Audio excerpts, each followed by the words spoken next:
At the beginning of the story, we are shown a man named Jerry, who had been working for many years in a company that makes cornflakes.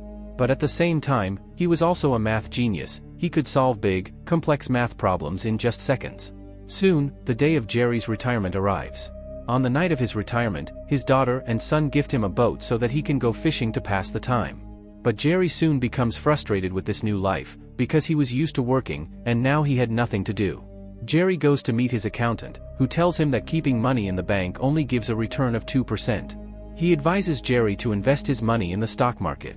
But Jerry does the calculations in his head and tells him that the stock market is very risky, which is why he cannot invest his retirement savings there. One day, Jerry goes to a store to drink coffee, where lottery tickets are also being sold.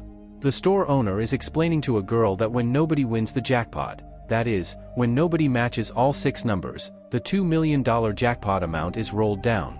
This means that the players who match 5, 4, or even 3 numbers get paid a good amount of money. Jerry listens carefully. Later, he reads all the rules of the lottery and calculates them carefully. When he works out all the numbers, he discovers a loophole in the lottery that allows him to make a profit. He then goes to his accountant and says that he wants to buy lottery tickets with his money. The accountant is shocked, because just a few days earlier Jerry had refused to invest in the stock market due to its risks. Jerry explains that, in the lottery, the chance of matching 3 numbers out of 6 is 1 in 54, while the chance of matching 4 numbers is 1 in 1,500. If we buy $2,000 worth of lottery tickets, then when the roll down happens, there will be at least 1 ticket matching 4 numbers, which will give us $1,000. Along with that, there will be at least 36 tickets matching 3 numbers, which will give us $1,800, because when 3 numbers match, each ticket earns $50. So altogether, we will have $2,800, meaning we'll make an $800 profit. Jerry does exactly that. He buys $2,000 worth of lottery tickets. But when the numbers are drawn, he ends up losing $50. This makes him very upset, and he feels like he made a mistake. Slowly, however, he realizes that instead of buying just $2,000 worth of tickets, he needs to buy more. The more tickets he has, the greater his chances of winning. So, the following month, he takes all the money he has left from retirement savings, $8,000, and goes back to the store. He buys $8,000 worth of lottery tickets. When the lottery roll-down happens, he sits in the store for hours, carefully calculating and writing down his numbers. When the final calculation is in front of him, he is stunned, because instead of $8,000, he now has $18,000, which means a profit of $10,000, far more than he had expected. He takes all the money home and hides it inside a popcorn tin, because he doesn't want to tell his wife that he had been buying lottery tickets. But eventually, his wife finds the money. At that point, he has no choice but to confess the truth, that he found a loophole in the lottery, and that's how he made the money. His wife, instead of being angry, decides to support him. The following month, they go once again to buy windfall lottery tickets from the store. But when they reach there, they discover that the machine has been removed and replaced with another one, because that particular lottery is no longer being sold there. If they want to buy that lottery again, they'll have to travel to another state. Both of them drive to another state, where they find a store with a lottery machine. They tell the owner, "We want $16,000 worth of lottery tickets." The owner just stares at them and says, "It'll take me at least 8 hours to print that many tickets. I've got other work to do. If you really want that many tickets, you'll have to print them yourselves." So the two of them spend the next 8 hours printing lottery tickets. At night, they stay at a nearby motel, where they watch the lottery results on TV. In the morning, they check their numbers, and after deducting their initial money, they find they've made a $2,000 profit. They're overjoyed. Before heading home, Jerry's wife asks him, "Are we the only ones who know about this loophole?" Jerry hears this and begins to wonder. Meanwhile, at Harvard University, we're introduced to a student named Tyler. He, too, has figured out the lottery loophole. He tells his friends, "We need to gather as much money as possible. We can earn far more this way than we ever could through a job." His friends agree to support him. Back in Jerry's town, his wife reminds him, "When you first came to this little town, you said you wanted to do something for it, to see the people here move forward. If buying more tickets increases the chances of winning, why don't we involve others in the town so they can benefit too?" Jerry likes the idea. He goes to his accountant and sets up a corporation. Soon, some people join in, trusting Jerry completely. He explains to everyone, whoever invests money will receive profits based on the lottery winnings. With this, Jerry now has a much larger pool of funds. So, the next month, when the roll-down time comes, Jerry and his wife travel back to the same state where they had printed the tickets last time. They go to the same storekeeper and say, "This time we want $40,000 worth of tickets." The storekeeper replies, "It will take both day and night to print that many tickets. I can't keep my store open for that long." Jerry suggests, "Why don't you become our partner? You can invest with us and earn a good profit too." The storekeeper agrees. Now Jerry and his wife, along with the storekeeper, spend days and nights printing lottery tickets. Once again, they make a huge profit, and this makes the storekeeper happy as well. For the next several months, they continue earning profits in the same way. On the other side, at Harvard University, Tyler is shown making $50,000 in his very first attempt because he had strong funds. All his friends come from wealthy families, so he convinces them, "We should reinvest everything we've won into next month's lottery. We need even more funds." One of Tyler's friends then tells him, "Just like we know about this loophole, there's an old man in Michigan who knows about it too. He's made far more money than us." Tyler asks, "How do you know that?" The friend reveals, "I hacked the Windfall Lottery Company's website. From there I found out that there's another man who has already earned millions. He's printing all his tickets from the same store." They realize it must take that man several days to print so many tickets, meaning he's still around there. Tyler and his friend go to that very store, where Jerry is celebrating his wedding anniversary with his wife. Tyler interrupts them and says, "I know you've discovered the lottery loophole too. That's why I want you to invest all your money with us. You'll still get your profit."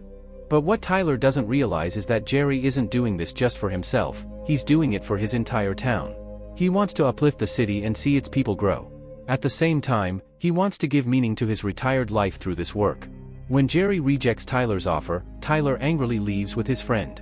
Meanwhile, we are shown a news reporter whose editor tells her, "I want a good article about lottery tickets.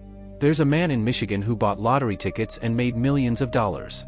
I want you to write a report about him." The reporter begins to investigate the case. All the people who had joined Jerry's corporation have become wealthy. They have plenty of money and are fulfilling their desires. Jerry's actions have brought happiness into many lives. Tyler returns once more to meet Jerry and says, "Invest your money with me or don't, I don't care. But next month, if you buy lottery tickets, I will hack the bank accounts and credit cards of you and everyone who buys tickets with you and transfer all their money away.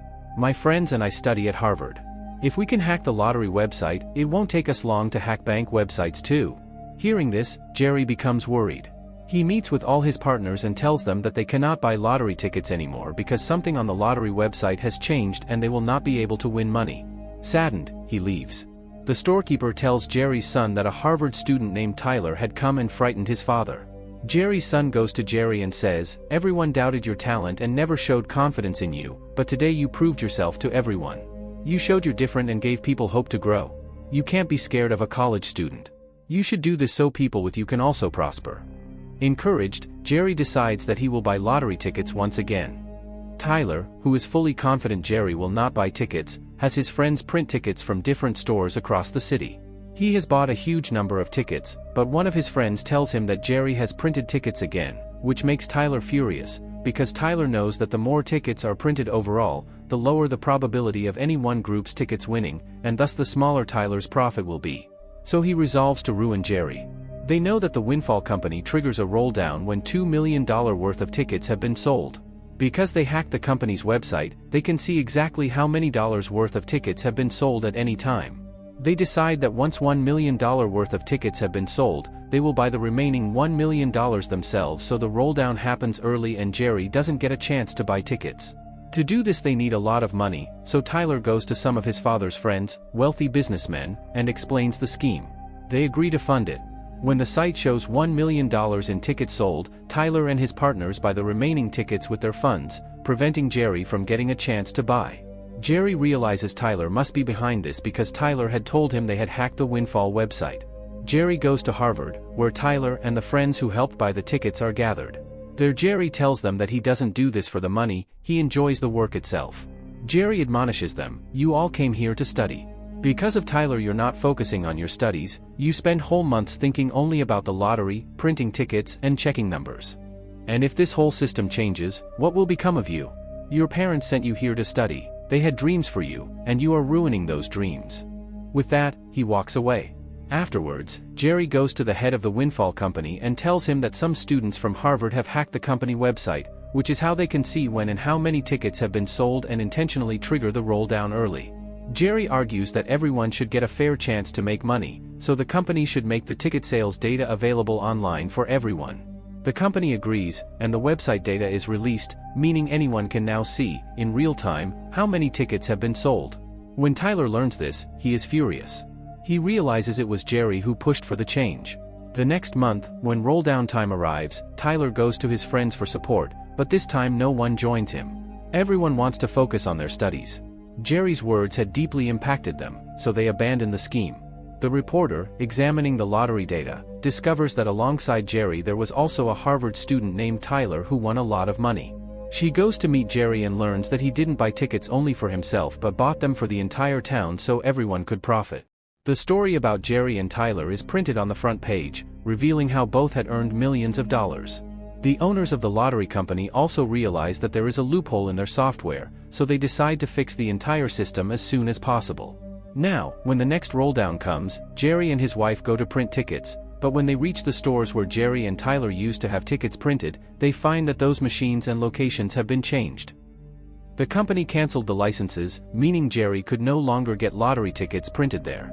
At the same time, because of the newspaper story, Tyler's father found out about all his deeds. He came to the hostel, showed Tyler the newspaper, and said, "You've studied enough, now come home with me." He took Tyler away with him. Meanwhile, news aired on TV announcing that due to flaws in the Windfall Company system, many people had made huge profits. But now the entire software would be replaced.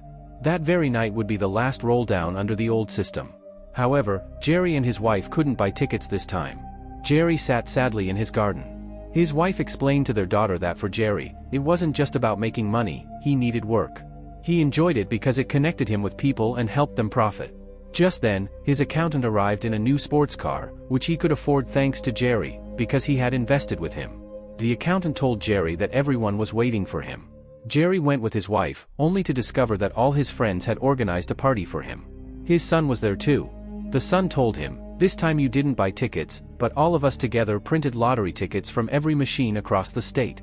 Then, a tractor arrived loaded with lottery tickets, meaning they had invested all their money. This meant they would profit by millions of dollars. Seeing this, Jerry became very happy, because once again he could do what he loved most, checking the lottery ticket numbers. This is the true story of Jerry's life. And the story ends here.